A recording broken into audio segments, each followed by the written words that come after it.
Bom dia a todos. Sejam bem-vindos a essa nossa webinar de resultados, do resultado da direção de engenharia do 1T23. Como sempre, iniciaremos a nossa apresentação falando dos resultados, e na sequência abriremos para perguntas e respostas, destinadas a analistas e investidores. Caso queira fazer alguma pergunta, por favor, utilize a ferramenta Raise Your Hand, que faremos a moderação aqui por ordem de chegada. Por fim, esse evento está sendo transmitido no YouTube. Quem quiser acessar o YouTube, o link está disponível no nosso site de RI, e também disponibilizaremos o replay desse evento logo em seguida, ao término dele, no nosso site. Gostaria de passar a palavra para o Ricardo, que vai começar a apresentação. Bom dia a todos, gente. Queria agradecer aí mais uma vez a participação de vocês aqui nesse nosso call de divulgação de resultados. Acho que esse foi um primeiro trimestre realmente histórico para a gente, o melhor primeiro trimestre em termos de resultados financeiros aqui da nossa empresa. Então, a gente gostaria de passar por alguns pontos de destaque e que, de certa forma, venha aí, né, traduzir em números um pouco da estratégia que a gente tem adotado já há diversos trimestres e que, né, tem efetivamente demonstrado aí resultados, eu diria, que tem evoluído e melhorado a cada tri. Eu queria começar pelos destaques, iniciando aí na página 3 do material do webcast, passando aí por um expressivo volume de vendas que nós tivemos nesse primeiro trimestre. Então, de novo, foi um trimestre recorde em termos de vendas. Nós chegamos aí a 803 milhões de reais em termos de vendas, quando consideramos, né, tanto a participação nossa quanto de demais sócios que temos em alguns dos nossos projetos. Importante destacar que essa participação de sócios minoritários tem reduzido, né? Quando vocês analisam os nossos lançamentos desse TRI, eles foram 100% projetos cuja participação nossa é integral, ou seja, não tivemos sócios em projetos lançados nesse primeiro TRI. E quando nós analisamos os últimos 12 meses, encerrados agora em março, né, nós superamos pela primeira vez 3 bilhões de reais em termos de vendas líquidas. Foram 3 bilhões 180 milhões nos últimos 12 meses, de abril do ano passado até março desse ano. E ainda nesse slide número 3, destacar a nossa margem bruta, que eu acredito ser um grande diferencial aqui da Direcional.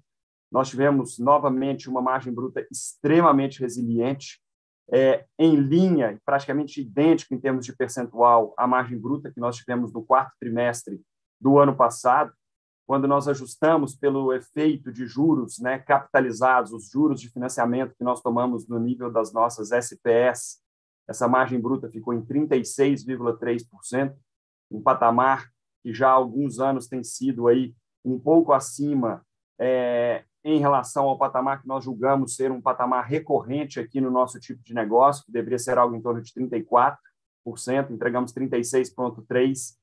Eu acho importante destacar que, nesse momento, nós estamos vendo aí um cenário benigno, tá, em termos de custo ou incremento de custo na nossa produção de unidades habitacionais.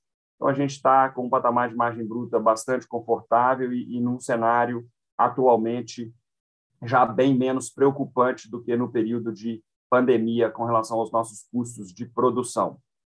Bom, passando para o slide 4, e aqui eu vou fazer uma sequência de alguns pontos que eu acho importante, né, que a gente chame a atenção do mercado, chame a atenção de todos vocês. A gente tem percebido sempre o mercado focado em margem bruta, margem bruta, margem bruta. É claro que a margem bruta é extremamente importante, mas o que a gente tem procurado fazer e tem conseguido entregar aqui na Direcional é uma margem bruta super resiliente, super consistente e com um crescimento de lucro bruto bastante importante. Então, nossa receita tem crescido de forma relevante, né, fruto do crescimento de vendas e da execução das nossas obras, e isso tem permitido que a gente entregue uma diluição muito, muito expressiva das nossas linhas de despesa, tendo, né, um impacto super expressivo no crescimento do nosso lucro líquido, que vai ser aqui a última parte dos destaques pelos quais eu gostaria de passar. Então, agora, no slide 4, vocês veem aí, né, parte importante dessa diluição de despesas que nós temos tido.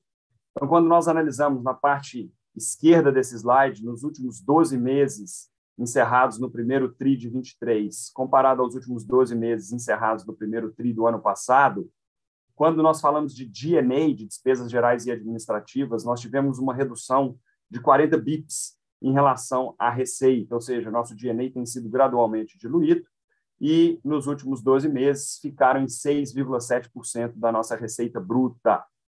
Importante destacar aqui que, como nós temos vendido um montante superior ao que nós temos reconhecido de receita, existe uma perspectiva de continuidade de crescimento de receita quando nós olhamos para frente e, consequentemente, uma continuidade de diluição dessas despesas de G&A. Já com relação às despesas comerciais, aqui sim o impacto tem sido extremamente expressivo nos últimos trimestres. As nossas despesas comerciais saíram de 10,2% da nossa receita bruta nos últimos 12 meses, encerrados em março do ano passado, e caíram para 8,8% nos últimos 12 meses, encerrados agora nesse primeiro trimestre. Ou seja, foi um ganho de 140 bips, o que é muito, muito expressivo no nosso negócio. Analisando somente o primeiro trimestre, isoladamente, né, nossas despesas comerciais ficaram em 7,8% da receita, ou seja, uma redução ainda mais importante quando comparado aos últimos 12 meses. Isso tem, né, diversos motivos, sendo que uma parte relevante vem justamente, né, do crescimento da participação das nossas vendas vindo do nosso canal online, além de uma concentração, né, de vendas em lojas, que tem sido uma prática que a gente tem adotado já há algum tempo, e isso tem nos permitido agora colher os frutos, né, da redução dessas despesas como proporção do nosso volume vendido. Resultado disso tudo é que, mesmo vendendo 29% a mais no primeiro trimestre de 2023, quando comparado ao primeiro trimestre de 2022, nossas despesas comerciais ficaram 3% abaixo das despesas comerciais de um ano atrás. Ou seja, vendemos 30% a mais, com uma redução de 3% nessa linha de despesas. Como proporção das vendas brutas, uma outra análise importante aqui a ser feita, as despesas comerciais nesse trimestre ficaram em 4,8%, que é um patamar extremamente baixo.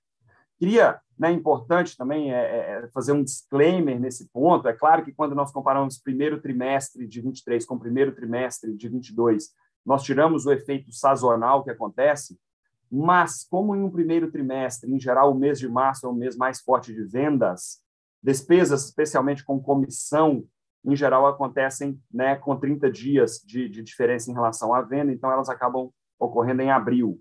Então, apesar desse patamar ter sido extremamente competitivo e com um ganho muito expressivo com relação a 22, quando nós olhamos os próximos trimestres, é possível que, como proporção da receita, as nossas despesas comerciais fiquem num patamar um pouco acima do que nós entregamos agora no primeiro tri, fruto desse maior volume de vendas que está concentrado em um mês específico no trimestre, e as despesas acabam acontecendo no trimestre seguinte. Bom, passando para o slide 5, como, né, a gente tem sempre dito, sempre ressaltado, a gente tem feito um esforço muito grande nos últimos trimestres para concentrar a nossa capacidade de execução em projetos cuja participação da direcional, né, tem sido majorada, tem sido maior, ou seja, projetos onde a gente não tem sócios, tá? Então, vocês percebem claramente que a linha de minoritários tem tido uma redução importante na nossa DRE ao longo dos últimos trimestres. E aqui, quando nós comparamos o primeiro tri do ano passado com o primeiro tri desse ano, nós vemos que minoritários tiveram uma redução de 4% da receita para 2,4% da nossa receita líquida. Ou seja, mais 160 bips de ganho ano contra ano. E, como consequência disso, né, de toda essa diluição, tudo que eu passei, tanto no slide anterior quanto nesse slide, vocês veem que a nossa margem líquida, né, antes de minoritários, atingiu 15% da receita nesse primeiro trimestre, o que foi um ganho de 340 bips quando comparado ao primeiro trimestre do ano passado. Então, esse é um esforço que a gente tem feito, é um esforço que a gente tem procurado, né, sempre mostrar para o mercado, e agora a gente tem efetivamente colhido os frutos disso aí. Bom, no slide 6, vindo agora, né, para o lucro líquido, participação, né, direcional nos projetos, vocês veem mais uma vez o reflexo do que eu tenho procurado dizer.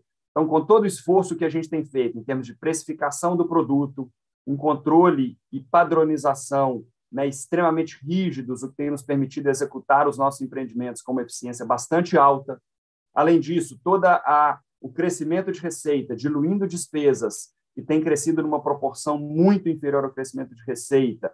Estou falando aqui muito de SG&A, além da redução, né, da representatividade dos minoritários nos nossos projetos. Nós estamos, então, aqui nesse primeiro trimestre entregando um crescimento de quase 100% no lucro líquido, quando comparado ao primeiro trimestre de 22. Então, acho que isso aqui é muito, muito expressivo. Foi 96% de crescimento no lucro líquido, ajustado por efeito aqui, basicamente, de venda de carteira, né, de recebíveis de pró-soluto, uma parcela muito pequenininha de um swap de ações, que foram só R$500 mil nesse trimestre, mas, assim, realmente um crescimento muito, muito expressivo do lucro líquido ano contra ano. E aqui, algo extremamente gratificante, né? Nós conseguimos, depois de bastante tempo, superar o patamar de 20% de ROE. Nós entregamos nesse primeiro trimestre um ROE anualizado de 21%, que para a gente é um marco bastante importante, bastante relevante, e que, de certa forma, vem aí realmente demonstrar que o trabalho que o nosso time, toda a nossa equipe, e, além disso, a estratégia que nós adotamos ao longo dos últimos anos tem efetivamente gerado bastante valor, né, para o nosso acionista. Então, eu queria aproveitar aqui esse momento para agradecer todo o nosso time, todo o esforço, tudo que tem sido feito e realmente dizer a todos que todo esse esforço tem, sim, se traduzido em números e tem valido a pena. Bom, eu queria agora passar a palavra para o Paulo, que vai passar pelos principais destaques nossos operacionais, depois o Paim pelos financeiros, e eu vou ficar à disposição de vocês, né, ao final do call para perguntas e respostas. Então, vamos em frente, Paulo, e obrigado aí pela participação de todos. Obrigado, Ricardo. Eu vou começar aqui falando dos dados operacionais, começando por lançamentos. No 1T23, lançamos 9 empreendimentos, que totalizaram o VGV de 600 milhões. Dessa participação, 78% foi na direcional, 22% na Riva. É importante destacar aqui que o primeiro TRI normalmente tem um efeito sazonal de ser um trimestre um pouco mais lento de lançamentos. A gente viemos de um quarto trimestre muito forte, lançamos mais de 1 bi, e isso é comum. O ano passado foi parecido, lançamos próximo de 600 milhões, e no decorrer do ano a gente normalmente aumenta o volume de lançamentos e busca atingir o nosso plano aqui. Numa visão de 12 meses, quando a gente compara as barrinhas do lado, com esses lançamentos de 600 milhões, atingimos 3 bi 600 de lançamento. Isso representou um crescimento de 15% quando a gente compara com o mesmo período do 1T22. E, por último, olhando no gráfico da direita, onde a gente vê a evolução dos nossos lançamentos desde 2016, a gente vê um crescimento relevante, muito alinhado com o que o Ricardo acabou de comentar. Isso já considerando a barrinha do 1T23, né, ou seja, a gente está assumindo aqui para dizer que a gente cresceu 24% ao ano nesse período, que em 2023 a gente repete aí o 2022, isso daria um crescimento de 24% ao ano desde 2016, o que é bem, bem expressivo e reflete bem o nosso trabalho. Seguindo para o próximo slide, quando a gente fala de vendas, como comentado pelo Ricardo, alcançamos o nosso melhor primeiro trimestre em termos de vendas, 803 milhões. Isso representou um crescimento de 29% comparado com o primeiro trimestre do ano passado, e 16% em relação ao quarto trimestre. Algo muito raro, é muito raro uma companhia do nosso setor fazer um primeiro trimestre em termos de vendas superior ao quarto trimestre, e esse trimestre a gente conseguiu fazer isso. Acho que começamos o ano aí com o pé direito. E é importante ressaltar que tanto o Direcional quanto o Riva, a gente conseguimos crescimento nos dois negócios, nas duas empresas, a despeito até de cenário um pouco mais complexo de juros para a Riva, ela também cresceu bem no TRI. Quando a gente olha na visão de 12 meses, vendas, a gente conseguiu crescer mais vendas do que lançamentos, crescemos 25%, e como o Ricardo disse, pela primeira vez ultrapassamos a barreira dos 3 bi de vendas, atingindo 3 bi 180. E é importante ressaltar também que esse crescimento de vendas, ele, pelo ciclo de negócio, né, a gente lança, vende e depois constrói. E como a nossa receita ela vem com a construção, é de se esperar que esse crescimento de vendas agora ele impulsione o nosso crescimento de receita nos próximos trimestres, à medida que a gente comece a construir e acelere as obras. Então, de alguma forma, a gente está contratando aqui com esse crescimento de vendas, um crescimento de receita para os próximos trimestres. No gráfico à direita, a gente vê um cenário de crescimento ainda mais relevante em termos de vendas, crescemos 30% ao ano, de 2016 até hoje. Multiplicamos por 5 a empresa nesse período. É impressionante o que conseguimos fazer aqui.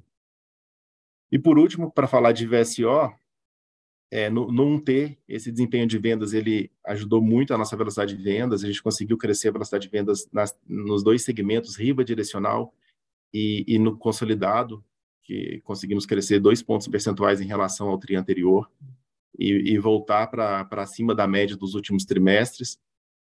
E isso está bem alinhado com a nossa estratégia para o ano. Já comentamos isso algumas vezes aqui nos nossos calls de resultado.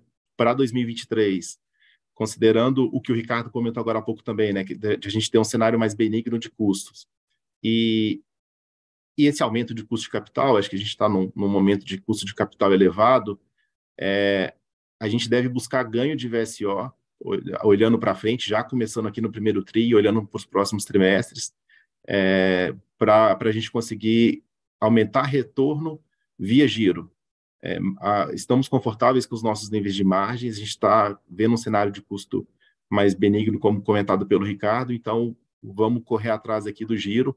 Lógico, além da diluição de despesa, né, e o giro ele vai contribuir ainda mais com a diluição de despesas, e a gente essa deve ser a nossa via de busca de resultado para 2023 e 2024. Bem, era isso que eu queria complementar aqui. Vou passar a palavra agora para o Paim, que continua nos destaques financeiros. Obrigado. Obrigado, Paulo. Obrigado, Ricardo. Bom dia a todas e a todos. Obrigado pela participação no nosso call de resultados relacionados ao primeiro trimestre de 2023. Estamos muito felizes em apresentar para as senhoras e para os senhores os resultados aqui presentes. É um trimestre muito desafiador e que a gente continua mantendo nossa capacidade de manter o que a gente combina, manter os resultados destacados, manter a simplicidade do nosso negócio, o olhar focado, o olhar de dono, e isso se reflete em tudo que nós estamos mostrando aqui para vocês. Direcional, 42 anos de idade, comemoramos 42 anos esse ano, e a capacidade de se reinventar ao longo dos ciclos, ao longo das mudanças de mercado, e sempre demonstrando aí um diferencial competitivo importante, de fato, cumprir com o que combina com os stakeholders em geral. Então, vamos apresentar agora os destaques financeiros do trimestre. Do lado esquerdo do slide, a gente pode ver aqui a receita líquida, atingindo aqui um crescimento importante dos últimos 12 meses, findos no primeiro trimestre de 23, no mesmo período, comparados com o mesmo período de 2022, crescimento aí de 23%. O crescimento da receita líquida não consolidada também bem forte, 27% de crescimento. Então, isso acaba demonstrando a nossa capacidade aí de, como foi comentado, a gente faz o lançamento, a gente vem por períodos importantes de crescimento no lançamento. Esses lançamentos vêm sendo muito assertivos, eles vêm se convertendo de forma muito assertiva em vendas, e essa venda, com o avanço das obras, naturalmente se converterá em receita, já vem se convertendo em receita, então deveríamos enxergar ao longo dos próximos trimestres, como a gente já enxerga neste primeiro trimestre de 2023, um crescimento expressivo da receita, e a gente consegue ver também um track record de mais longo prazo, né? Como foi o avanço da nossa receita desde o primeiro trimestre de 2021, aqui no gráfico da direita, até o primeiro trimestre de 2023, a título de exemplo, considerando o primeiro trimestre de 2022, ano passado, contra esse trimestre, fim dos últimos 12 meses, né, considerando last 12 months, a gente tem um crescimento aí de 23% na receita líquida da companhia. Então, isso vai continuar acontecendo, esse efeito da receita está dado, tem um estoque importante de REF que já está contratado, e tem mais lançamento pela frente, mais venda, a gente continuando a ser assertivo na venda, não queremos gerar estoques, e essa receita vai certamente acontecer para que a gente ali na frente chegue na velocidade cruzeiro, né? Essa velocidade cruzeiro vai ser lançamento igual a venda, igual a receita, mas a gente vai gastar mais alguns ciclos aí para chegar nesse patamar. A gente pode observar aqui um resultado operacional através do EBITDA extremamente positivo, a gente atingindo 121 milhões, comparados com o primeiro trimestre de 22, 25% de crescimento. Se comparado os últimos 12 meses de 23 versus o mesmo período de 22, findos no primeiro trimestre, 16% de crescimento, a margem EBITDA muito saudável, talvez uma das maiores do setor, quase 21%. E na hora que a gente olha também uma retrospectiva de mais longo prazo, partindo aqui do primeiro trimestre de 2021, uma melhora consistente da margem EBITDA e um número nominal, né, a gente atingindo 121 milhões de reais de EBITDA. Isso significa, partindo do pressuposto que nós temos 290 milhões de dívida líquida, se a gente anualiza esses 121 milhões, a gente tem meia vez, um pouco menos de meia vez dívida líquida sobre EBITDA. Então, é algo extremamente confortável também do ponto de vista de estrutura de capital, do ponto de vista de alavancagem, que a gente sempre vem falando ao longo dos últimos anos, que a gente parte nossas decisões da estrutura de capital, da alavancagem, a sustentabilidade do negócio depende disso. Setor de ciclo longo, Brasil tem suas dificuldades, tem seus sustos, e a gente tem que ter capacidade de ter os buffers aqui de segurança para a gente poder se proteger, né? É um seguro que a gente tem ter essa estrutura de capital sólida. E, por último, aqui confirmando tudo isso que eu já comentei, uma dívida líquida partindo no quarto tri de 193 milhões para 290 milhões. Essa elevação da dívida líquida se refere ao pagamento de dividendos que nós fizemos no dia 9 de janeiro, 104 milhões de reais. A gente mantém 1,72 milhões no caixa, uma dívida bruta de 1,362. Esse caixa dá conta dos próximos 4 anos de vencimento bruto da dívida. Vocês podem observar que um pouco menos de 35% do nosso endividamento total está acima de 48 meses.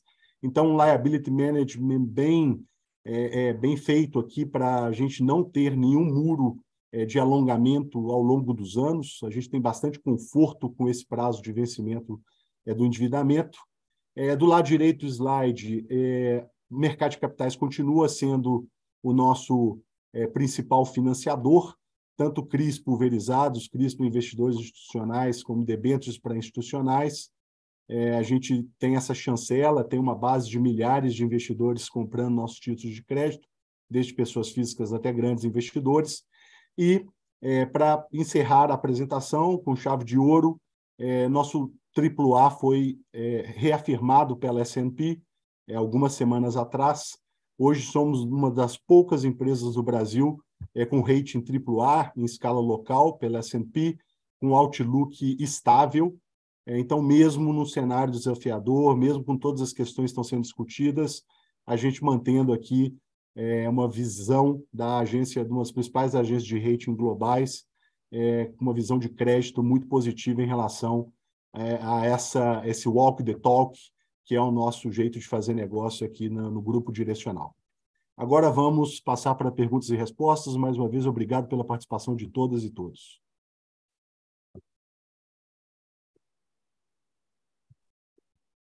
Vamos lá.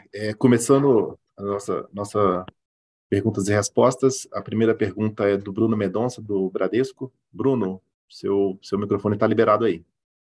Oi, pessoal. Bom dia. Obrigado aí pela apresentação e pelo espaço para as perguntas. Ricardo, assim, acho que é impossível a gente fugir do tema do FGTS, né? Hoje eu queria ver se você pode compartilhar com a gente um pouco de como têm sido as discussões estratégicas internas de vocês frente às potenciais mudanças.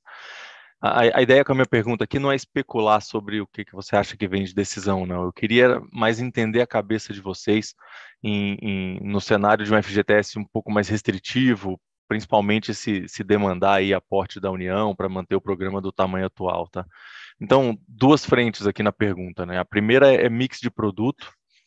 A gente vinha, até muito recentemente, numa clara expectativa aqui de que seria possível descer na pirâmide, aumentar a VSO. Isso, de alguma forma, dependeria do subsídio, o que deixa de ser tão óbvio, né? Então, a primeira pergunta é essa: como é que vocês imaginariam a evolução do mix nesse cenário de FGTS mais restritivo? E a segunda é sobre estrutura de capital. Vocês têm feito aí vendas de SPS, carteiras de recebível, isso tem permitido aí acelerar bastante a distribuição de dividendo, que é muito bom. Então, não sei se você concorda, mas nesse cenário de subsídio, né, do programa voltar a depender da União, né, a gente volta a ter aquele risco de gargalo de repasse, que na prática talvez demandaria que as empresas tivessem algum colchão adicional de balanço, né? Então, a pergunta é como que esse FGTS mais restritivo mudaria a cabeça de vocês sobre estrutura de capital? Assim? Dá para manter a tendência de redução de tamanho de equity ou vocês se tornariam aí mais conservadores? Obrigado. Bruno, vamos lá. Cara, difícil a gente saber exatamente qual vai ser o desfecho dessa questão do FGTS. Eu acho, assim, é muito importante que as consequências, né, dessa decisão do Supremo estejam bem claras para todos os ministros, para que eles possam efetivamente proferir os votos, né, de uma forma sabendo os impactos que aquilo pode causar, porque na prática o que está acontecendo é que, para se pagar uma remuneração mais alta, no maior volume de depósitos, dado que essa remuneração é paga em cima dos depósitos, está se impactando de forma extremamente, ou pode se impactar de forma bastante relevante o programa, prejudicando a maior parte dos cotistas do fundo, que são aqueles que têm depósitos muito baixos, são os cotistas de salários, né, muito baixos, e na prática eles perderiam todo o benefício ou parte do benefício dos subsídios e de juros mais baixos quando compram uma casa própria, para pagar uma remuneração mais alta para uma parcela muito pequena dos cotistas, que são justamente aqueles que têm os maiores volumes depositados e que, teoricamente, não precisam, né, do fundo nem de nenhum tipo de subsídio para aquisição da casa própria. Então, indiretamente, essa é uma decisão que, caso, né, seja mantido ali o que houve nos dois primeiros votos, você está tirando daqueles de menor renda no país para pagar uma remuneração mais alta para aqueles que têm as maiores rendas, o que me parece, né, bastante contraditório do ponto de vista social. Tem, né, um impacto que vai justamente no sentido contrário ao que se deseja quando se aumenta a remuneração dos depósitos, porque não foi dito ali quem pagaria a conta de uma remuneração mais alta sobre esses depósitos, e simplesmente foi decidido nos dois primeiros votos que a remuneração seria um pouco mais alta, só que essa conta está sendo paga pelos mais, né, de renda mais baixa, pelos mais frágeis, por aqueles trabalhadores que têm um maior turnover, os menores salários, infelizmente. Então, me parece ali, né, que as consequências não estão, talvez, muito claras no que está sendo votado. Existe ali, talvez, uma informação que, aparentemente, é parcial, né, quando se aumenta essa remuneração. Então, por enquanto, Bruno, a gente está trabalhando aqui com um cenário onde essa informação, né, passe a ser mais difundida publicamente. Eu acho que não é algo tão óbvio, né, para todos, o funcionamento que tem ali dentro do FGTS, uma certa distribuição de renda que existe ali, e eu acho que, né, governo, setor tem procurado mostrar aí os impactos disso e as consequências, porque eu acredito que não é realmente algo que se percebe uma primeira análise, né, que se faz ali da remuneração dos depósitos. Então, a gente está trabalhando com um cenário onde o programa se mantém sem grandes mudanças. Eu acredito que isso é possível. A maior parte, né, dos nossos terrenos foi adquirido via permuta, então não é que a gente tem um impacto, um custo extremamente relevante se o programa se mantiver do tamanho que ele está atualmente, sem grandes ajustes em termos de preço-teto ou de subsídio, ou o que quer que seja. Então, a gente não tem um impacto, né? É claro que a gente gostaria de atender as camadas de renda mais baixa, mas se isso não for possível, não é que a gente está com uma exposição de capital extremamente elevada, né, e a gente teria aí um prazo muito mais longo para que esse capital retornasse para a empresa, né? Os terrenos nossos de Minha Casa Minha Vida hoje majoritariamente foram adquiridos via permuta.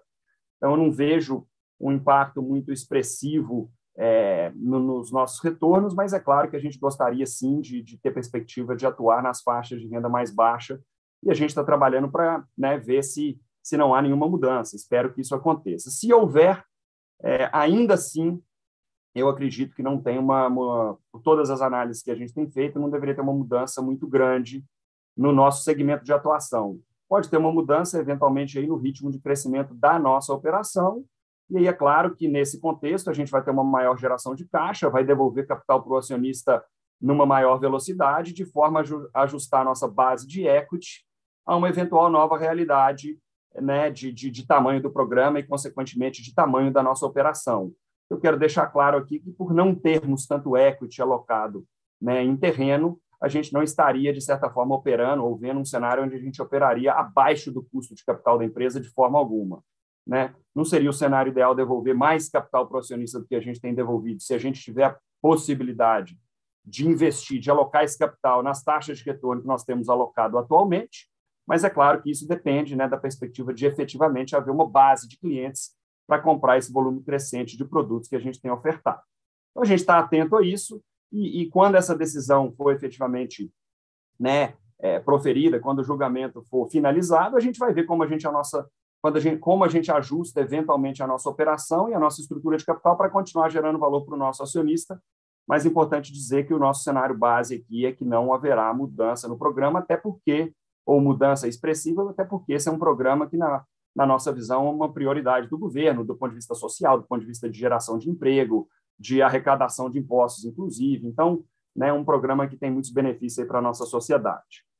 Com relação à nossa forma de atuação e de geração de valor aqui na empresa, a gente, sim, pretende continuar monetizando ativos no momento que esses ativos estiverem, né, maduros, porque esse é justamente o momento onde as taxas de desconto para a monetização desses ativos é a menor. Então, a gente, né, tem feito aí de forma recorrente venda de carteiras de recebíveis. A gente vendeu no quarto trimestre 3 SPEs, e é natural que, quando a gente vende essas 3 SPEs que eram consolidadas na nossa DRE, a gente deixa de consolidar essas SPEs na receita, antecipa a geração de caixa e o lucro daqueles projetos. E a participação remanescente que a gente fica, né, entra no nosso balanço via equivalência patrimonial. Vocês estão vendo a nossa linha de equivalência patrimonial crescendo trimestre após trimestre. Só dando números aqui para vocês, talvez seja interessante, essas 3 SPEs teriam tido uma receita de quase 40 milhões de reais no nosso primeiro trimestre, 35, 36. Então, é natural que a nossa receita tenha sido impactada pela venda desses projetos, mas o fluxo de caixa veio no ano passado, o lucro veio no ano passado, e agora uma participação remanescente que nós temos entrou na linha de equivalência patrimonial. A gente pretende manter a nossa forma de trabalho exatamente na mesma linha. Se as taxas de desconto, né, exigidas pelo mercado para a aquisição desses nossos ativos tiver aí, né, nos patamares que elas estavam no ano passado, que a gente tem visto nesse primeiro trimestre, a gente pretende sim continuar monetizando esses ativos. E queira ou não queira, nós estamos entregando aí ano contra ano um crescimento de receita aí no tri contra tri próximo a 30%, né, que é um crescimento expressivo num setor que é intensivo em capital, devolvendo um montante muito expressivo de capital para o nosso acionista. Então, ano passado, foram 180 milhões de reais entre dividendo e recompra de ações, crescendo 30% receita. Então, eu acho que a gente tem conseguido, sim, gerar bastante valor, entregar um ROE anualizado acima de 20% em função do que a gente tem feito.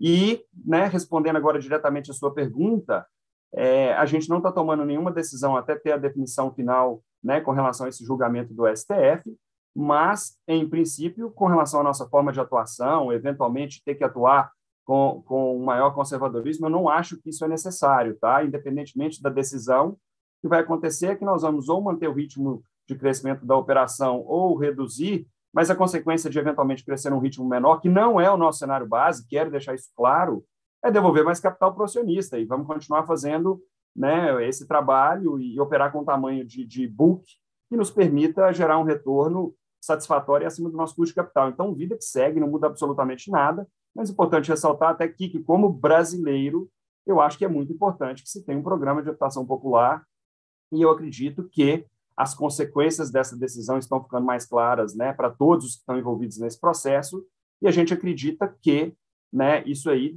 pode ser revertido e o programa pode continuar, o FGTS pode continuar sendo o grande financiador da habitação popular brasileira, beneficiando aí aquelas famílias de renda mais baixa, e que a gente acredita que é muito importante para o país, e nossa operação deve seguir no mesmo formato. Então, por enquanto, nada muda, Bruno. Tá ótimo. Tá ótimo. Claríssimo, cara. Obrigado pela resposta. Obrigado, Bruno. Nossa próxima pergunta é do Elvis, do Banco BTG. Elvis, você já está liberado. Bom dia, Ricardinho, Paulo, Paim. Duas perguntas aqui do nosso lado. A primeira sobre as mudanças no Minha Casa Minha Vida, né? Porque existe uma expectativa aí de anúncio de novas medidas positivas no programa, né? Mas com toda essa discussão aí envolvendo mudança dos depósitos, né, do FGTS, queria entender a percepção de vocês se isso deve influenciar ou não no anúncio dessas mudanças, né? Tanto do ponto de vista de timing como da magnitude dessas mudanças que vocês estavam esperando, que o setor estava esperando. A segunda pergunta é mais do lado de vendas, queria, se vocês puderem passar mais, comentar um pouquinho como tem sido a evolução e do ritmo de vendas, tanto em abril como agora no começo de maio, tanto no segmento Minha Casa Minha Vida como Riva, entender se continua num ritmo bom, como vocês viram aí no primeiro TRI, e também entender se o aumento de taxa de juros aí da Caixa no SBPE tem algum reflexo ou não na Riva. É isso. Obrigado. Vamos lá, Elvis. Bom, em princípio, a gente acredita até que determinadas mudanças que eram necessárias, esperadas para o Minha Casa Minha Vida, independentemente dessa decisão do STF, a gente acredita que elas possam vir a ser anunciadas sim, tá, Elvis?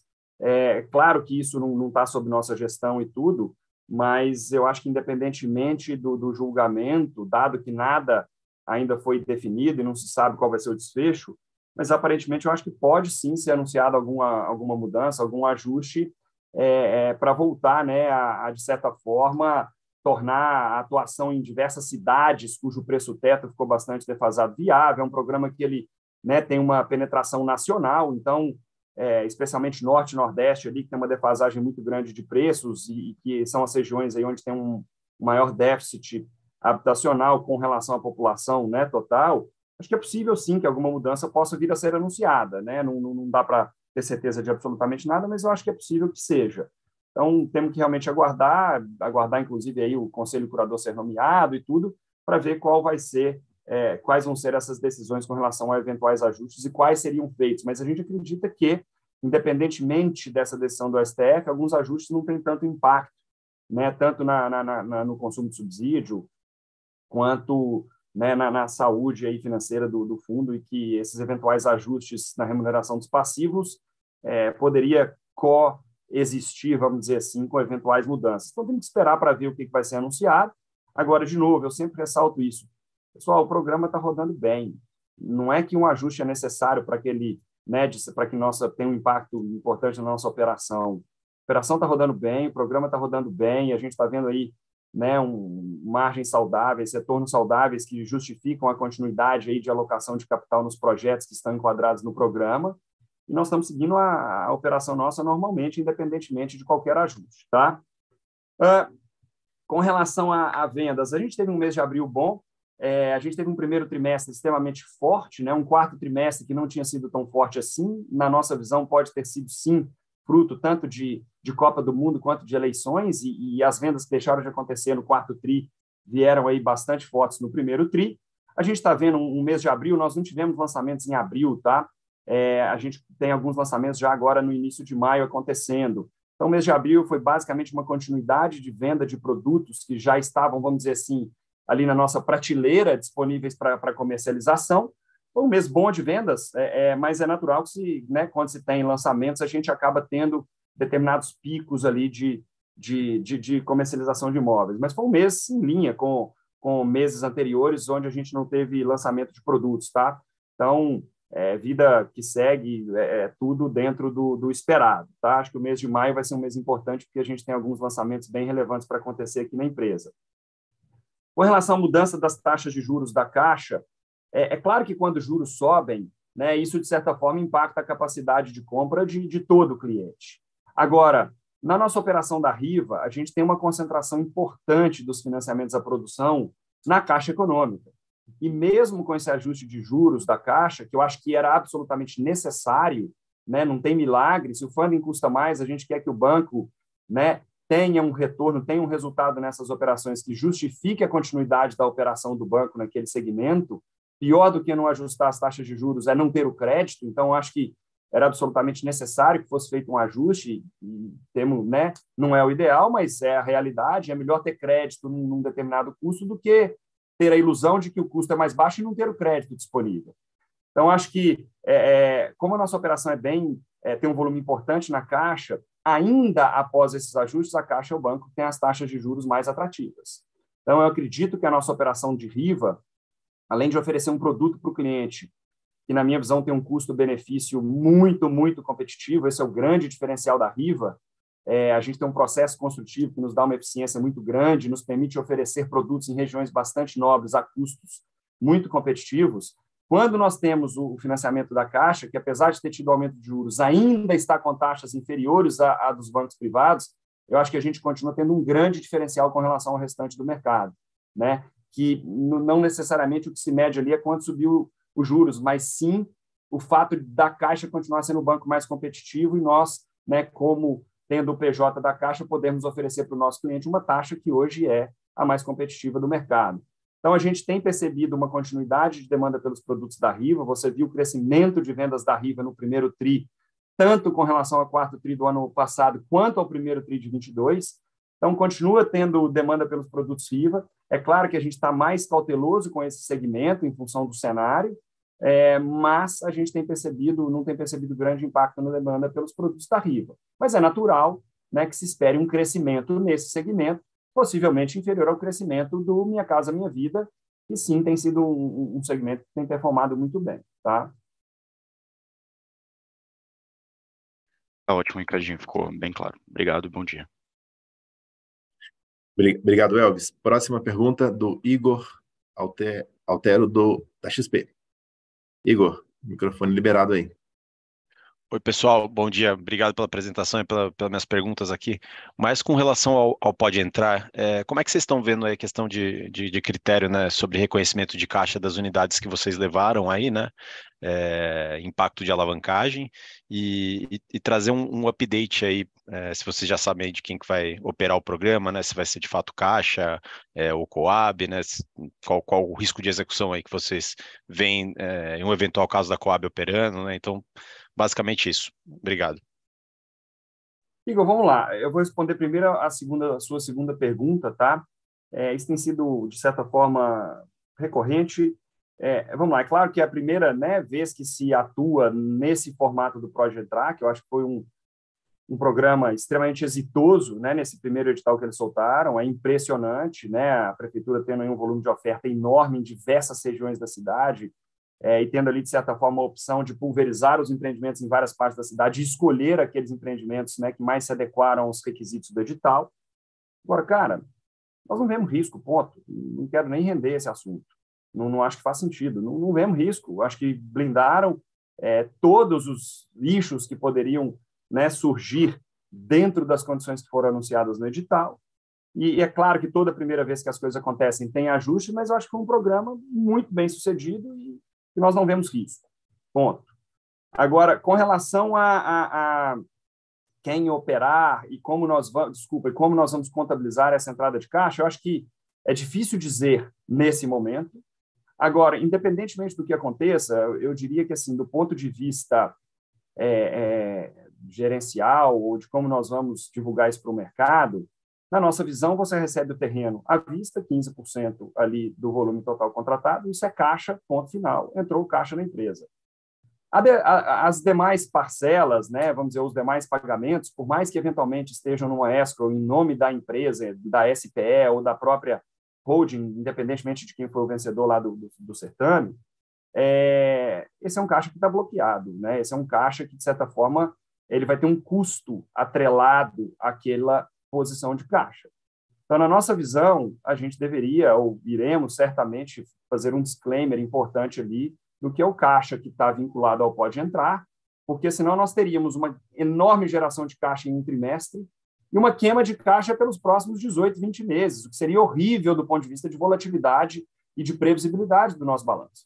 Então, na nossa visão, reconhece os 15% como geração de caixa relativo ao terreno, e o restante, o remanescente, a gente vai contabilizar, ou pelo menos dar um disclaimer muito grande para o mercado, porque a gente deveria estar ali reconhecendo como geração de caixa a nossa margem bruta do projeto, dado que você não tem, né, despesas comerciais nem nada disso, mas à medida que o projeto avance, né, e de acordo com o avanço das obras. Acho que essa é a forma que a gente acha, né, que a gente vai fazer o disclosure disso aí para o mercado, para que a gente tenha a menor volatilidade possível nos nossos números, na nossa, né, alavancagem e tudo, e acho que é a forma saudável de se trabalhar aí dentro do programa. Tá claro. Obrigado, Ricardinho. Obrigado, Igor. Próxima pergunta da Fanny, do Banco Santander. Fanny, seu áudio está liberado aí.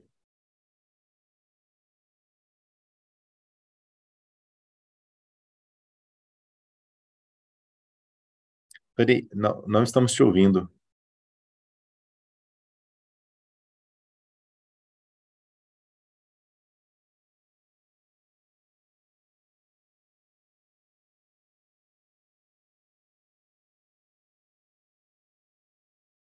Fanny?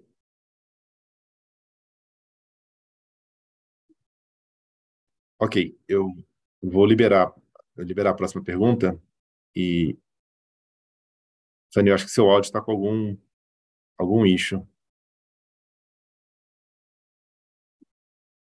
Eu libero a próxima pergunta e te chamo logo em seguida, Fanny. Próxima pergunta do Pedro, do CS. Pessoal, bom dia. Vocês me escutam? Sim, estamos te ouvindo, Pedro. Ok, legal. Eu tenho duas perguntas aqui, uma delas, inclusive, é uma continuidade das primeiras perguntas. Sim, além da discussão do FGTS, até onde eu sei, paralelamente está sendo discutido um possível aumento de teto do programa. Eu queria entender assim, o que vocês têm de expectativa que pode vir de aumento de teto, e em seguida dos projetos Riva, o quanto que vocês imaginam que pode ser reenquadrado para dentro do programa caso esse aumento de teto venha.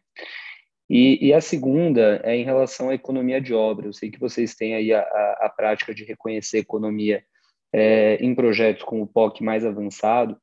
Queria entender dos projetos que estão em andamento e vão transitar na DRE esse ano, quanto que vocês imaginam, quanto dos projetos, então, quantos por cento dos projetos vocês imaginam que pode haver essa economia de obra? Do meu lado era isso.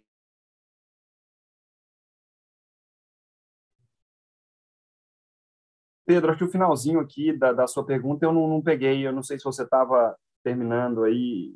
Tem algum outro ponto? Não, você fechou. Não, Ricardinho, fechei. Tá, vamos lá. Com relação ao aumento de teto, Pedro, difícil saber exatamente quais das possíveis ou das potenciais medidas que estavam sendo, né, analisadas e que seriam aí submetidas à aprovação do Conselho Curador do FGTS vão ser efetivamente implementadas. Então, assim, difícil a gente, né, fazer qualquer tipo de previsão aqui, porque a gente não sabe o que vai ser anunciado, quantos por cento eventualmente de aumento vai ter, esse aumento vai estar concentrado mais em uma região ou em outra. Então, muito difícil a gente saber, né, qual o impacto, porque isso vai variar muito desses, né, da dispersão geográfica aí dos aumentos e como isso vai se dar na capital, nas regiões metropolitanas, portanto, nas periferias das capitais. Muito, muito difícil saber até que isso seja anunciado. Mas não tenha dúvida que diversos produtos Riva poderiam sim voltar a ser enquadrados, que a gente está operando aí 5, 8, entre 5% e 10% acima do teto do programa. E, além disso, vários projetos, né, Riva, onde a gente tem feito ajustes nas tipologias dos produtos para que projetos anteriormente destinados ao segmento do SBPS se enquadrem no Minha Casa. A gente tem feito isso em vários dos nossos produtos. Aí sim, eu acho que esses projetos, né, teriam uma viabilidade muito mais facilmente, seria muito mais, né, fácil para viabilizar esse tipo de produto ou de ajuste nas tipologias de forma a enquadrar dentro do programa. Então, eu acho que assim, pode ter um impacto importante em produtos, né, que a gente tem na Riva, mas eu prefiro não traçar agora nenhum cenário, porque efetivamente a gente não sabe, né, nem se vão haver eventuais anúncios. Se houver anúncios, aí a gente, né, tenta passar para vocês um pouquinho, né, do que a gente está vendo. Acho que é meio precipitado e, de novo, não acho que é necessário. Aqui é o mais importante, não é necessário. A operação, para que vocês, é necessário no sentido de atratividade ou de retorno sobre o capital que a gente está alocando nos projetos. Então, seriam upsides em relação a um cenário base que a gente está trabalhando hoje, qualquer ajuste no programa. Acho que hoje as coisas têm rodado bem, vocês têm visto os nossos resultados e tal. Então, assim, não é que existe uma necessidade de uma mudança para que a gente tenha uma melhora expressiva nos nossos resultados. Eu acho que seriam melhoras quase que difíceis de serem percebidas, tá? Bom, com relação à economia de obra, a gente está hoje num cenário mais benigno, sim, em termos de custo, a gente tem percebido redução de custos em determinados insumos. A gente procura reconhecer eventuais economias de obra quando essas obras ali superam 80%, 70%, 80% de avanço, né? Eu acho que, dada a volatilidade que a gente tem percebido no mundo como um todo nos últimos anos, quase que não seria saudável que nós reconhecêssemos economia hoje e, eventualmente, reconhece perda lá na frente, de novo, cria uma volatilidade grande nos nossos resultados. Então, a gente procura, eventualmente, reconhecer economias de obra quando elas acontecem, quando a gente tem uma segurança muito grande de que aquela economia efetivamente está materializada. Tá? Então, vamos dizer, para esse ano, não é algo que a gente tem no nosso cenário base, tá? Acho que isso são para projetos que estão iniciando agora, até porque os projetos que serão entregues esse ano, que superarão essa barreira de 70%, 80% de avanço, foram projetos lançados no início do ano passado, então pegaram um aumento de custo muito expressivo ao longo do ano de 22. Então, assim, não vemos economias expressivas nesses projetos, e eventual economia vai acontecer nos projetos que estão sendo lançados agora e que estão pegando um eventual, né, manutenção de custos em termos nominais ou redução em determinados insumos, mas cuja entrega vai ser no ano que vem. Acho que para esse ano a gente não vê cenário definitivamente de economia de obra, isso é algo para se pensar, né, só para 2024. Agora, de novo, Pedro, cara, a gente está entregando margem muito sólida, margem acima, né, do que a gente sempre procura, né, mostrar como sendo uma recorrente. 36,3% de margem bruta, na nossa visão, é muito saudável, a nossa operação está no trilho, e o que a gente está vendo hoje é margem saudável e, de certa forma, um certo conforto com relação a custo. Qual o desafio hoje? Custo de capital, que está muito alto. Então, nós vamos focar em acelerar a velocidade de vendas, focar em geração de caixa, muito mais do que em margem bruta, que, na nossa visão, já está em patamar muito saudável. Então, vamos alocar menos capital nos projetos, buscar um aumento de giro do ativo para gerar valor. Talvez, na nossa visão, esse valor vai ser gerado numa proporção superior ao ganho de margem, que seria advindo de um aumento, né, de preço, ou, claro, economia sempre positiva, mas a gente está vendo maior perspectiva de geração de valor aqui via ganho de giro e menor alocação de capital nosso nos projetos. Se vier ganho de margem, acho que é ótimo, vamos trabalhar para isso, mas é algo que a gente vê de forma, né, mais relevante, uma potencial economia de obra só para o ano que vem. Para esse ano, eu acho que é um pouco precipitado contar com alguma coisa nesse sentido. Tá ótimo, Ricardinho. Bom dia, Paulo, bom dia, Paim. Obrigado, Pedro. Vou voltar com a Fanny aqui. Fanny, vamos testar o áudio agora, ver se funcionou. Oi, tá me ouvindo? Perfeitamente. Obrigado, Fanny. Desculpa, pessoal. Bom dia, Paulo. Bom dia, Ricardinho. Bom dia, Paim. Vamos lá, eu tenho duas perguntas aqui. Primeiro, com relação a despesas comerciais, tá? Então, Ricardinho, eu queria entender se vocês estão fazendo alguma coisa diferente, né? Você mencionou com relação a vendas na internet, né, que está subindo, então eu queria entender como você está vendo a tendência disso, e mais importante, o que você acha que é razoável a gente esperar em termos de despesa comercial como percentual da receita ou como percentual da venda aí pelos próximos trimestres, tá? Essa seria a minha primeira pergunta. A minha segunda até um follow-up da pergunta do Pedro, com relação a custos, né? Queria entender como é que vocês estão vendo o custo de concreto, né, dado a queda aí no preço de diesel, tá? Então, acho que isso aí seria interessante também se vocês pudessem colocar em perspectiva para a gente. É isso, muito obrigada. Tá, vamos lá, Fanny. Com relação a despesas comerciais, né, acho que nesse primeiro trimestre, quando a gente compara primeiro TRI com primeiro TRI, a gente tira qualquer questão, né, sazonal que possa existir, fruto um pouquinho do que eu expliquei aqui na parte dos destaques ali no início da apresentação. Né? A gente tem vendas concentradas em março, no primeiro trimestre, apesar do nosso mês de janeiro e fevereiro terem sido fortes, mas março foi ainda mais forte e o pagamento das comissões acaba se dando, né, com 30 dias ali, pelo menos, de defasagem, então foi para abril.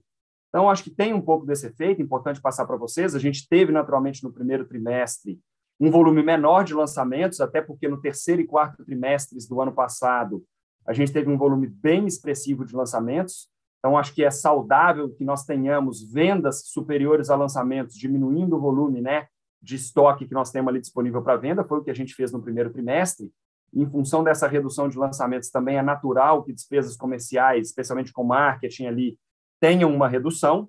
Então, acho que é importante dizer que, quando nós comparamos o primeiro TRI desse ano com o primeiro TRI do ano passado, isso mostra muito do esforço que a gente tem feito e dos frutos que nós estamos colhendo, né, nesse esforço que tem sido feito, especialmente em concentração de vendas de estandes em uma única loja, e muito do online, que é um investimento bem alto que a gente faz, mas que depois que ele é feito, ele acaba, né, se traduzindo em bastante benefício aí do ponto de vista de despesas comerciais. Isso tem sido, né, percebido claramente nos nossos números. Porém, quando nós analisamos aí segundo e terceiro trimestre, ou analisamos o restante do ano, é de se esperar que o nosso volume de lançamentos volte para um patamar já mais recorrente, né, em princípio superior ao que nós temos no primeiro trimestre, que sempre é um trimestre sazonalmente mais fraco em lançamentos. Então, a gente deve voltar a ter volumes de lançamentos maiores, né, e essa linha de despesas comerciais, naturalmente, não deve ficar no patamar do primeiro trimestre, deve ficar um pouco acima disso.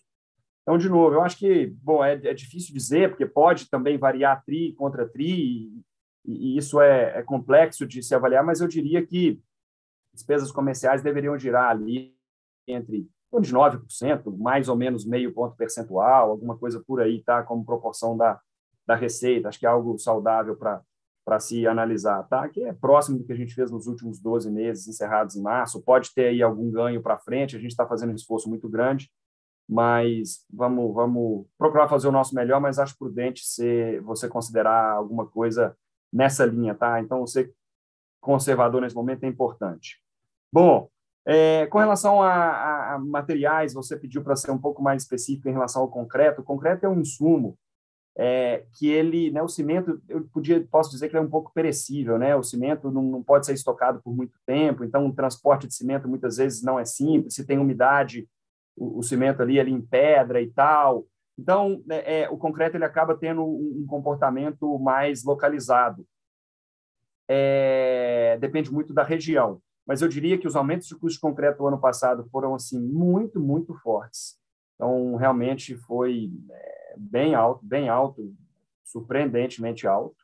Mas a gente já tem percebido aí desde o fim do ano passado redução de custo de concreto em algumas praças onde a gente atua, ou manutenção dos preços nos patamares que estão, ou seja, não tem tido pressão de incremento, não. Pelo contrário, eu diria que até agora a gente tem tido muito mais redução no custo do concreto. É claro que, como o concreto, em geral, é feito numa concreteira e você tem o frete, né, que é o transporte via caminhão até o canteiro de obras, sim, como quando o diesel cai, a gente tem redução do custo desse frete, né, e nos nossos contratos de fornecimento de concreto, o frete é parte do custo, e a gente tem, sim, né, ficado aí otimista com a perspectiva de ter uma continuidade de redução dos preços do concreto, caso, né, a redução do custo de diesel se mantenha. Então, o concreto é um insumo que tem maior peso, né, depois de mão de obra no custo de uma obra. Então, é claro que quando ele tem uma redução, isso é bastante positivo, né, para a manutenção das nossas margens brutas aí em patamares sólidos, tá? Eu, como falou aqui, Tadinho, mão de obra tem dissídio, né, esse ano, esse mês, né? Então, o que você está achando aí que vem de mão de obra e outros custos? Tem alguma coisa também chamando a sua atenção aí, tanto do lado positivo ou negativo? Fanny, vamos lá. Está super baixo aqui para mim, mas eu vou tentar ver se eu entendi o que você falou. Em princípio, bom, mão de obra, vamos depender dos dissídios, e a gente está considerando que deve ser algo parecido com inflação, tá? dos últimos 12 meses. Agora tem dissídio de São Paulo, que é super relevante, em diversas outras praças, vamos ver como isso vem. Eu acho que a gente tem no setor um cenário que, no segmento do SBPL, é muito preocupante. Eu vejo uma redução, né, no tamanho do mercado como um todo.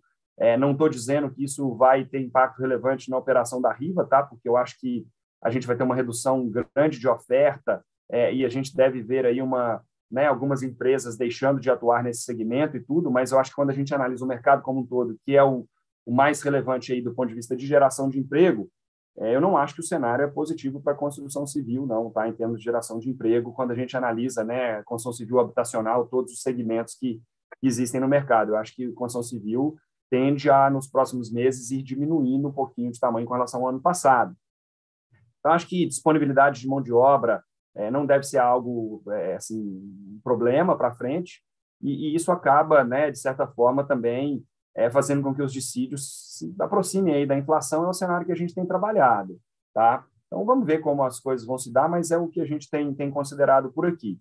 E eu diria que o que a gente tem percebido já nos últimos meses é quando a gente analisa o INCC, mão de obra tendo, né, já reajustes ou incrementos superiores a material. Não foi o que aconteceu na pandemia. Você vê na pandemia, quando a gente divide ali a curva do INCC entre material e mão de obra, material subindo muito mais do que mão de obra. Agora o cenário já se inverteu, né? Mão de obra subindo acima de material. E queira ou não queira, quando a gente analisa o processo construtivo que nós adotamos, né, que é um processo construtivo onde a produtividade é muito mais alta, o nosso homem produz muito mais, então é natural que a gente ganhe competitividade quando material sobe abaixo de mão de obra. É um cenário que eu acho que para a gente deve ser positivo. A gente tende a ganhar competitividade pelo processo construtivo que a gente adota quando a gente tem aumento de mão de obra, né, acima do aumento de material.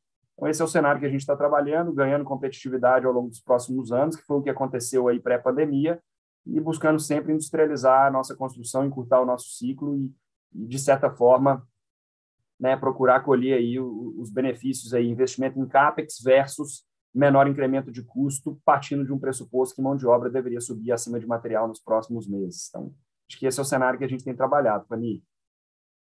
Perfeito, Ricardinho. Muito obrigada. Parabéns pelos resultados. Obrigado, Fanny.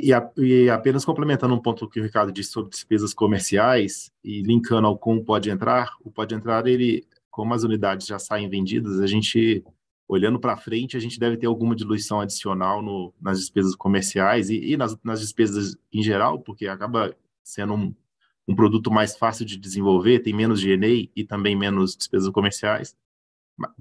Será apenas nessa janela do programa, mas a gente deve ter uma diluição um pouquinho maior nesse futuro próximo agora, à medida em que as obras forem executadas. Perfeito, Paulo. Bom ponto. E na margem bruta também tem algum impacto? Sim, margem bruta também é um pouco, do Pode Entrar é um pouco menor também. É menos margem bruta, mas uma margem líquida parecida, porque você dilui as despesas. Não tem marketing, não tem comissão, não tem um G&A menor, etc. Perfeito, tá ótimo. Muito obrigada. Imagina, obrigado, Fanny. Próxima pergunta, seguindo aqui em frente, é do Hugo, do Citibank. Hugo, já está disponível para a pergunta. Oi, pessoal. Bom dia. Parabéns aí pelo resultado super convincente. Obrigado aqui pela oportunidade de fazer pergunta. Eu queria primeiro tentar até aprofundar um pouco num tema que o Ricardinho tocou agora de passagem, sobre a Riva, né? A rentabilidade da Riva, se eu fosse olhar aqui em separado da direcional. Lógico que o segmento vem sofrendo com questões de affordability, mas vocês próprios mencionaram aí uma questão de escassez de financiamento de PJ, né, e o papel que isso poderia ter de moderar a oferta, né? Então, é lógico que a Riva aqui eu acho que tem um acesso a crédito que é sacramentado, mas eu queria ouvir de vocês como é que vocês estão sentindo evoluir a concorrência. Essa é uma primeira pergunta. E a segunda pergunta, falando de caixa, né, e aqui abrangindo inclusive a baixa renda, né?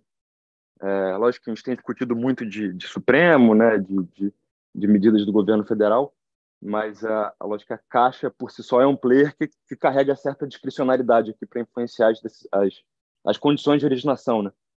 Eles estão lá com uma VP de habitação recém-nomeada, né, Inês Magalhães.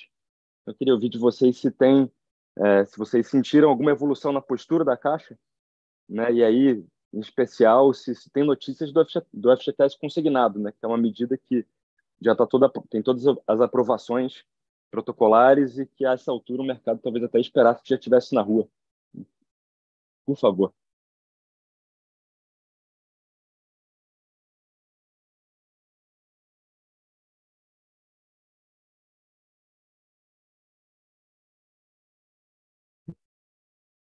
Ricardo, você nos ouve? Paulo, cortou muito o fim aqui do que o Hugo falou. Pessoal, desculpa porque eu estou fora, mas o finalzinho cortou demais. Eu vou tentar responder, se vocês estiverem me ouvindo bem aí, Paulo, você me sinaliza, mas eu vou tentar responder um pouquinho e caso falte parte, aí o Hugo complementa para que eu possa responder a parte final, eventualmente, que tenha ficado para trás. Mas vamos lá.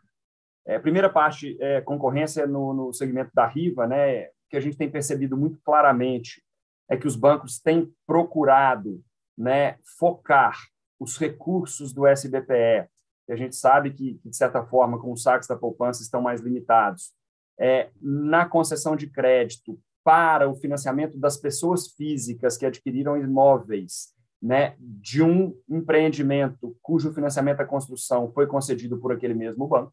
Então, acho que é natural, né, os bancos estão priorizando ali que o pagamento da dívida de financiamento à produção que a incorporadora tomou seja, de certa forma, migrado para as pessoas físicas, para os compradores daqueles imóveis, e, de certa forma, né, ele pulveriza ali o risco em diversos compradores e deixa o mercado mais saudável, eliminando o risco, né, de ter um problema mais sério como a incorporadora e tal. Então, acho que é super saudável essa forma de fazer quase que ali um soft landing aí, né, num contexto de funding muito menos disponível no momento atual, né, de taxas de juros mais elevadas, e eu acho que isso é muito prudente. Então, a gente tem visto menos concessão de crédito no PJ, maior foco na pessoa física que adquiriu um produto de um empreendimento financiado, né, cujo PJ foi concedido por aquele banco, e a gente acredita que o imóvel usado, né, também está tendo uma maior seletividade por parte dos bancos, que eu acho que é um movimento saudável no cenário que a gente está vivendo.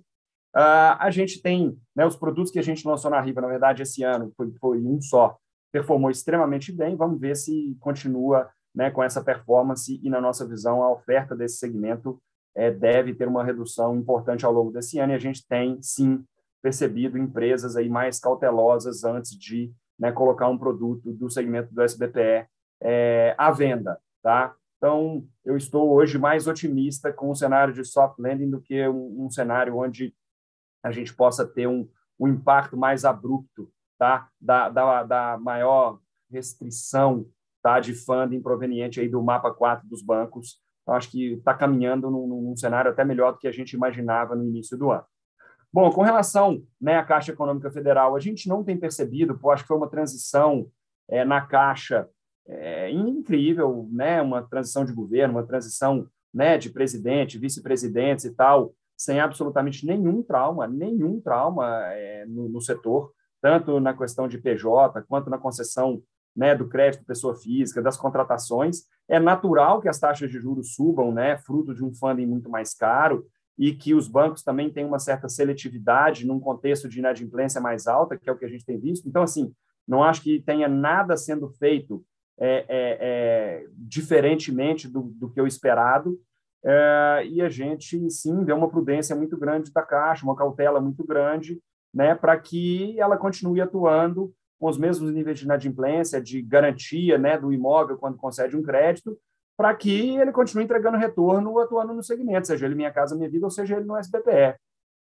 Então, assim, a gente não vê nenhuma mudança significativa na Caixa, não. Acho que é uma, né, mesma prudência que eles sempre tiveram, um nível de eficiência impressionante quando a gente fala de segmento habitacional na Caixa Econômica e absolutamente nenhuma mudança decorrente aí, né, de mudanças de pessoas e tal, um time técnico, né, muito competente, muito sólido, e a gente vê, né, a Inês aí mantendo, né, uma forma de trabalho muito consistente, muito consistente. Eu acho que é uma pessoa que tem um conhecimento do setor muito grande, então, né, um histórico enorme na área habitacional. Então, assim, eu diria que como setor, né, ter a Inês como vice-presidente é muito, né, dá para a gente um conforto muito grande pelo histórico dela, pelo nível de conhecimento dela e também pelo time técnico que a Caixa tem hoje.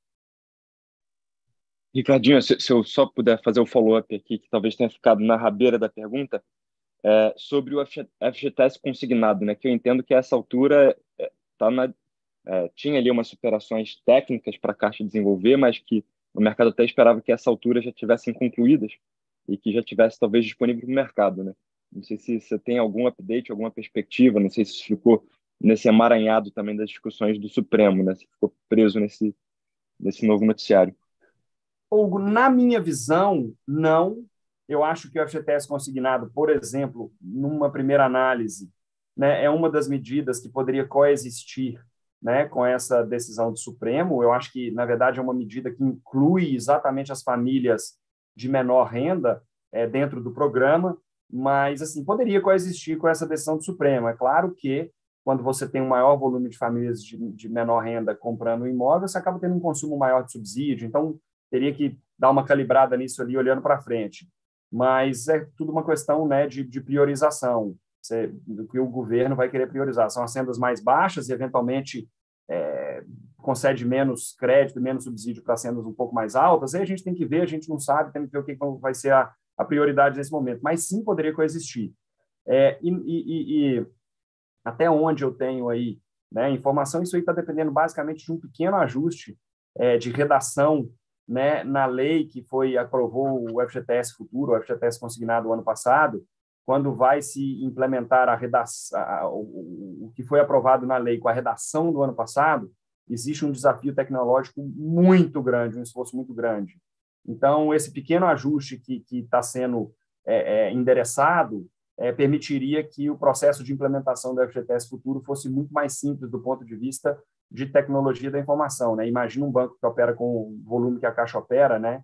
Os desafios que se tem de TI quando a mudança é expressiva. Então, isso é o que eu tenho de informação, não é absolutamente nada relacionado ao FGTS, e a gente espera que essa medida entre em vigor, porque ela teria, sim, a capacidade de incluir muitas famílias que hoje estão fora do programa, né, no programa novamente. Eu acho que, do ponto de vista, de novo, social, pode ter um impacto bem relevante, e vamos esperar, mas aparentemente é só essa questão muito de forma, né, da redação da lei que aprovou o FGTS Futuro lá no ano passado e que teria que ser ajustado agora esse ano para a implementação ser mais ágil.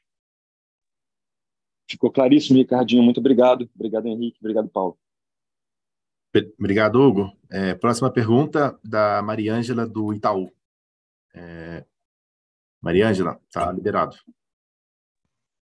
Bom dia, pessoal. Queria fazer uma perguntinha aqui sobre a alavancagem. Nós notamos que o valor aumentou de 13% para 19% nesse trimestre, devido ao pagamento de 100 milhões em dividendos.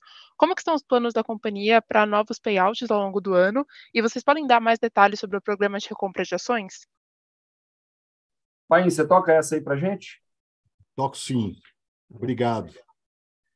Mariângela, obrigado pela pergunta.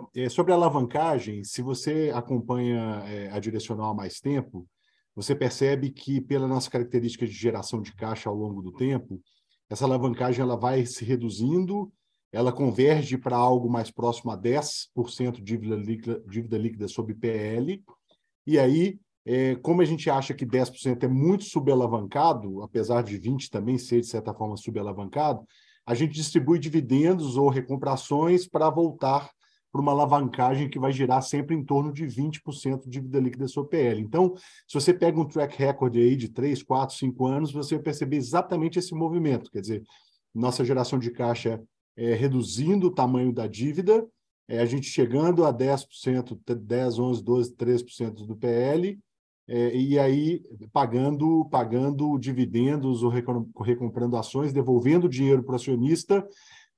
O importante, dívidas geralmente bem alongadas, né? A última dívida que nós emitimos, liquidada em julho do ano passado, ela contou com 10 anos de prazo, 9 anos de prazo médio, né? Amortais em 8, 9, 10, saiu a CDI mais 1 em 22, no CRI 400.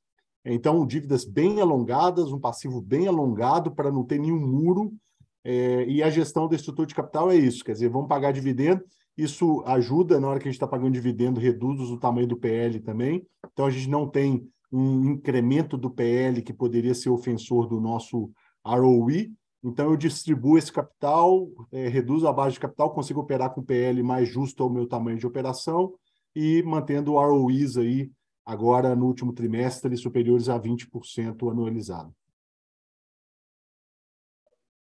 Super claro, Paim, muito obrigada. E sobre geração de caixa, vocês geraram 8 milhões nesse trimestre. Quais são as expectativas para o restante do ano? Tem alguma previsão para retornar nos últimos... Conseguiram sim. Vocês estão me ouvindo? Sim. Queria só fazer uma última perguntinha sobre geração de caixa.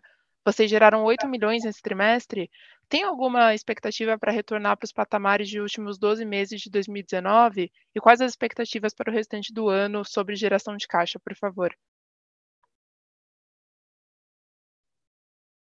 Maria Ângela, vamos lá, vou falar um pouquinho aqui. Bom, esse é um ano que, em princípio, quando você analisa aí o nosso volume de vendas, né, vamos dizer, dos últimos 12 meses e compara com o nosso nível de receitas, por exemplo, ou quando você pega o nosso volume de lançamentos, né, que atingiram aí nos 12 meses, últimos 12 meses, 3 bi 600, venda acima de 3 bi.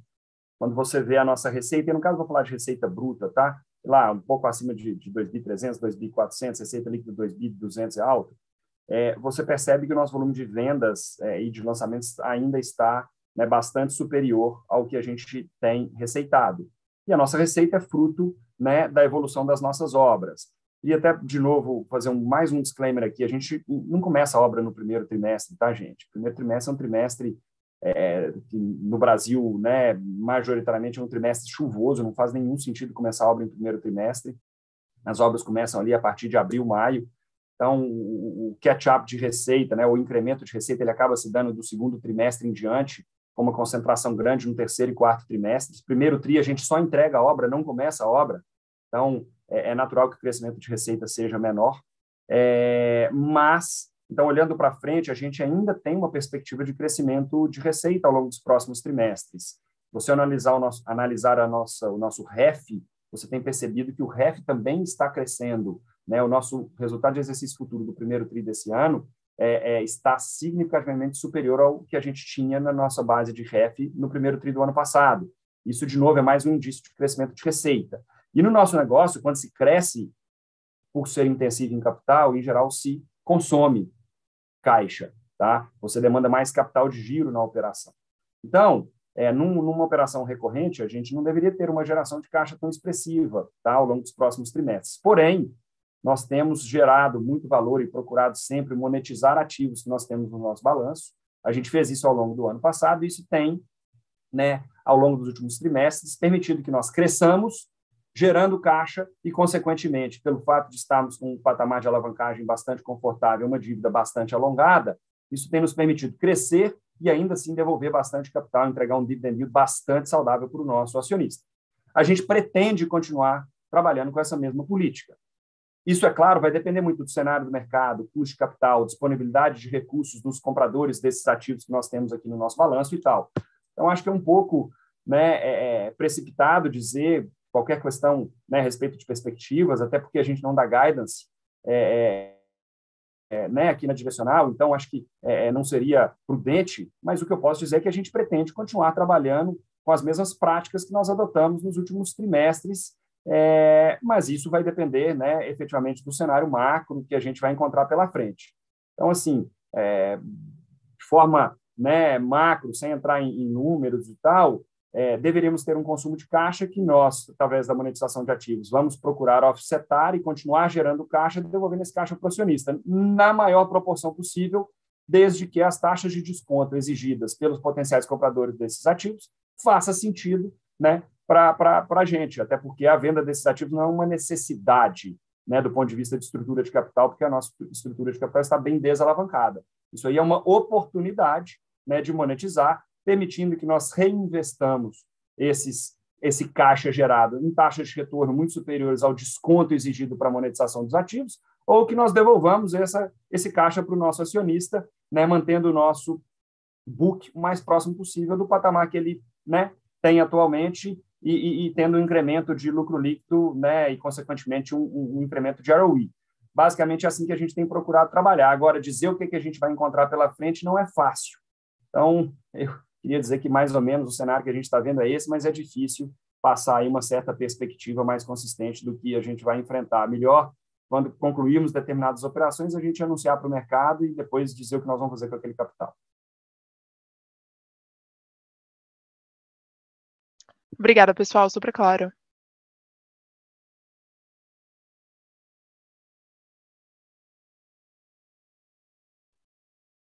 Obrigado, Mariângela.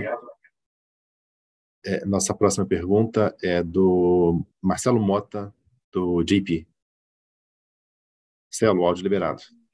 Bom dia, pessoal. Pergunta rápida. Se vocês pudessem comentar um pouco aí como é que vocês estão vendo a relação entre a margem, o giro e o preço de venda aí das unidades, né? Acho que o Ricardinho comentou bastante aí que o foco da rentabilidade da empresa vai ser muito mais, né, no giro, dado o alto custo de capital. Então, entender se para vocês faria sentido talvez acelerar um pouco mais a velocidade de venda, e aí para acelerar a velocidade de venda, enfim, não sei se é só preço, é uma questão de produto, região, então ver como é que vocês estão vendo, como é que essas variáveis se comportam aí para acelerar o retorno da empresa, não que o retorno nesse TRI, enfim, né, 20% de ROE tenha sido ruim, mas só entender aí quando a gente olha o outlook, quão confortável vocês estão com essas métricas. Obrigado.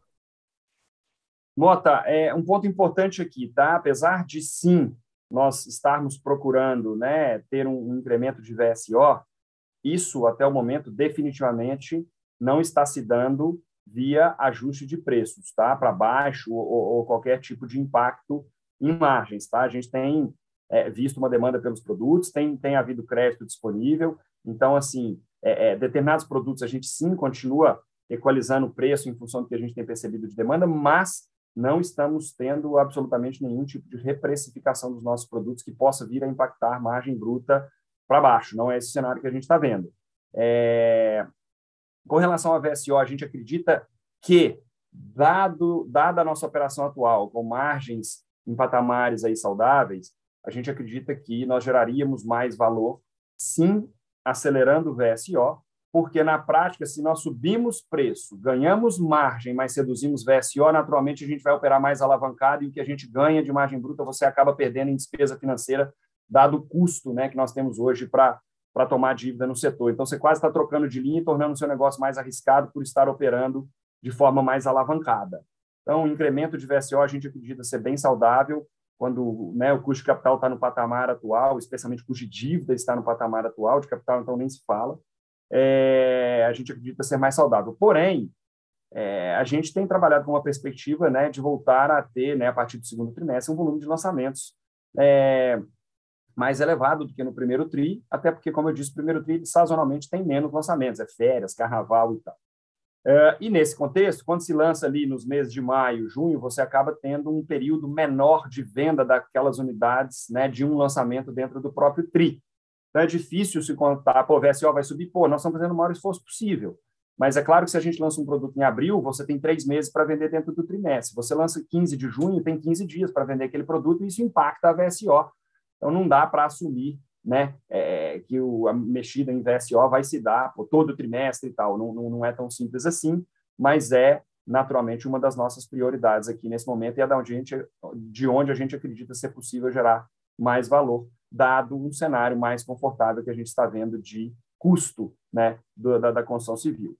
Então, vamos trabalhar nessa linha. Não é fácil, né? A gente está rodando hoje com, vamos dizer, quase 4 bi de produto disponível para venda. 1% de VSO são 40 milhões a mais no TRI, né? Então, assim, não é algo que seja, vamos subir a VSO de forma expressiva, não é tão simples assim, mas é onde a gente está fazendo, né, maior esforço e vendo maior oportunidade de geração de valor. Perfeito. Muito obrigado. Perfeito. Obrigado, Mota. Próxima pergunta do Jorel, do Goldman. Jorel, áudio liberado. Bom dia a todos. Obrigado por aceitar minhas perguntas. A maioria foram respondidas, mas eu tinha uma pergunta sobre demanda. A gente sabe que vocês operam sua maioria faixa 3 e um pouco alta, mas eu queria saber como você está vendo demanda nas faixas menores, se você está vendo uma diferença em demanda por tipo de renda, é dizer, se faixa 3 alta está mais forte que faixa 2 alta ou faixa 3 baixa. Então, queria ter um pouco de cor de onde exatamente está vindo a demanda e se tem um diferencial em demanda por renda. É isso. Obrigado. Jorel, a gente tem percebido dentro do Minha Casa Minha Vida, os produtos que estão enquadrados no programa, uma demanda muito sólida, tá? Em todas as faixas com demanda saudável. Agora, é natural que quando você tem preço mais baixo, você tem um maior volume de clientes para aquele produto. Então, assim, tudo que a gente pode aqui reduzir preço e atender famílias, né, de renda mais baixa, você aumenta muito a sua base de potenciais compradores, né? Seu mercado endereçável aumenta demais. Então, é natural que nas rendas mais baixas a gente tenha ainda uma velocidade de vendas maior. Tá? Agora, isso não quer dizer que não esteja atraente atuar, né, nas faixas de renda um pouco mais altas, até porque ali você consegue operar com margens um pouquinho superiores. Mas, definitivamente, as maiores velocidades de venda são nos produtos de menor preço e, consequentemente, de menor renda necessária para a aquisição daquele produto. Tá? Agora, está tudo operando, né, todos os empreendimentos, todos os produtos operando de forma super saudável, tá? Do ponto de vista de retorno sobre o capital aí que a gente está alocando nos projetos, de margens.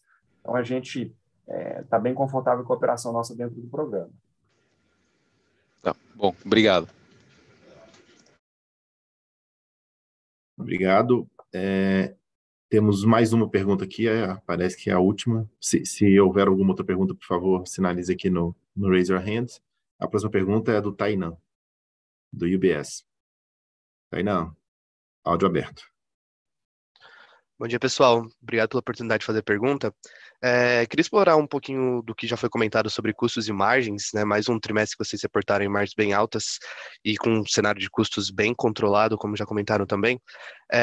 Mas, por outro lado, o Ricardo acabou já comentando também que um patamar mais estabilizado e recorrente de margem está na casa dos 34%. Queria entender, assim, questão de timing, a partir de quando a gente possa ver essa margem convergindo para esses patamares mais recorrentes, ainda esse ano que vem. Queria pegar uma perspectiva de time. Obrigado. Tainan, deve ter uns 2 anos e meio a 3 que a gente está operando acima desse patamar e a gente vai fazer o maior esforço possível para operar com um patamar mais saudável, tá? Não precisa ter muita dúvida disso. A gente está sempre aqui equilibrando ali VSO e margem. Então, eu prefiro nem te falar quando vai convergir para os 34, prefiro dizer que nós vamos procurar operar com uma VSO saudável, o maior patamar de margem que for possível dentro daquela VSO. Perfeito, Ricardo. Então, dá para considerar um nível mais alto daqui para frente ou esse recorrente está na casa de 34? Oi, Tânia, eu acho que o Ricardo travou, mas eu acho que é difícil, assim, como a gente sempre fala, o nosso hurdle aqui para decidir seguir em frente com o projeto é na casa dos 34. O que acontece é que depois que a gente vai para a rua, a gente consegue buscar um resultado um pouco melhor, seja na eficiência da economia de obra ou no aumento de preços. Então, acho que é uma premissa nossa buscar sempre o melhor resultado. E vamos continuar trabalhando dessa forma e calibrando aqui na barriga no balcão, dia a dia, velocidade de vendas versus margem. Desculpa, eu caí, mas o Paulo respondeu aí para vocês. Perfeito, pessoal. Muito obrigado. Perfeito. Bem, pessoal, não temos nenhuma outra pergunta. Obrigado pela participação de todos. Vou voltar a palavra para o Ricardo para as considerações finais. Muito obrigado. Ricardo. Bom, gente, obrigado mais uma vez aí. Espero, né, poder ter, de certa forma, elucidado eventuais dúvidas, respondido eventuais dúvidas que vocês tenham. Realmente a gente acredita, né, que entregou um resultado aí bastante consistente nesse primeiro trimestre. A gente tem conseguido aí de forma, né, recorrente entregar resultados, né, eu diria, melhores, tri após tri. Acho que para a gente é muito, muito gratificante voltar a entregar um ROE acima de 20% quando nós anualizamos o resultado desse primeiro trimestre.